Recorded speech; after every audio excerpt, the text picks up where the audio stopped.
While Great Fortitude, musically, the track is meant to start with a Caribbean soca, upbeat type feel for the majority of the track. But then it's meant to get to a place where it melts down and you can hear the breathing of the tuba, which actually is meant to represent the wind or the wind rush.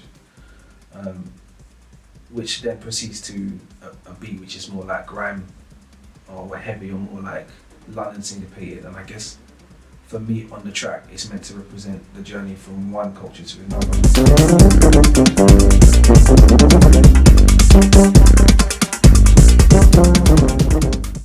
My name is Laurie Fitzgerald. I'm a visual artist, a painter, and a youth worker. Overall, I think this piece is really, we were talking this a lot about like the Windrush generation of like Caribbean immigrants. That's really who I was trying to represent in this, although it speaks to the generation, but it's got that personal touch of like, that's granny and granddad. I guess whilst finishing the track, I'm going through voice notes on my phone. I had recorded for a conversation I had with them years ago when I was in St. Lucia in 2017 about their journey and what that meant to them, how they ended up coming for 5 and staying for 40. So I felt like using the vocals was a real good means to signify the meaning of the track and a real good way to honour them by having their voices included in my music.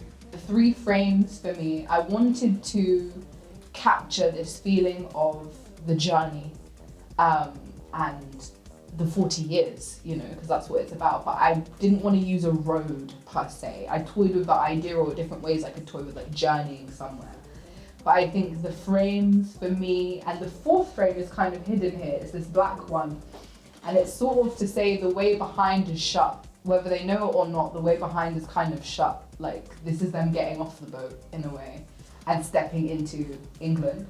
There's a big contrast in this piece towards the uncertainty and the fortitude and the pushing on, which is something I really got sonically from the song, but also a celebration. Like, it's such a celebration of what was brought and a celebration of thankfulness, because as I said, that's how we got here. Yeah. Like, if our grandparents hadn't come here, neither of us would actually exist. You know, that's when you start thinking about that in a deep way. That's a big thing, you know, especially when thinking of going into yourself. It's like, where do you come from?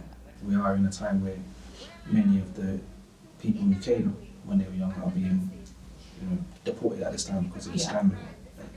I think it's about understanding that journey is a part of this country and is a part of a narrative that deserves to be respected and understood. We need to know about their journey to know where we are today and what we have today and appreciate that.